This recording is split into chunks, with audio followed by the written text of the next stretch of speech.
এবার আবহাওয়ার খবরের দিকে নজর রাখবো। দেশে ঢুকেছে বর্ষা, আন্দামানে ঢুকে পড়েছে বর্ষা, দক্ষিণ পশ্চিম দক্ষিণ পূর্ব বঙ্গোপসাগরেও ঢুকেছে বৃষ্টি। 26শে মে কেরলমে ঢুকবে বর্ষা।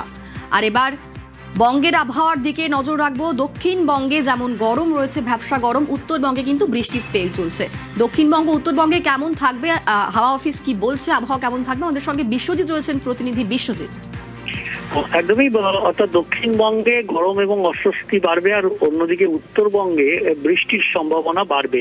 এই সপ্তাহে উত্তরবঙ্গেও ভারী বৃষ্টির সম্ভাবনা রয়েছে। তার আগে দক্ষিণবঙ্গের কলকাতার খবরে আসি যে কলকাতার তাপমাত্রা প্রায় 36 থেকে 37 ডিগ্রি সেলসিয়াসের মধ্যে থাকবে, এমনটাই জানাচ্ছে আলিপুর আবহাওয়া দপ্তর। এবং তার সঙ্গে গরম এবং অস্বস্তির চরমে উঠবে। যে অস্বস্তিকর ভ্যাপসা গরম, সেই গরমে ভুগতে হবে আগামী কয়েকদিন। শুধুমাত্র কলকাতা নয়, দক্ষিণবঙ্গের বেশিরভাগ জেলাতেই গরম এবং অস্বস্তি থাকবে। পশ্চিমের জেলাগুলিতে প্রায় 40 ছুঁই তাপমাত্রা হতে পারে এ সপ্তাহে, এমনটাই পূর্বানুমান আবহাওয়া বিজ্ঞানীদের। অন্যদিকে উত্তরবঙ্গের আবহাওয়া কেমন থাকবে?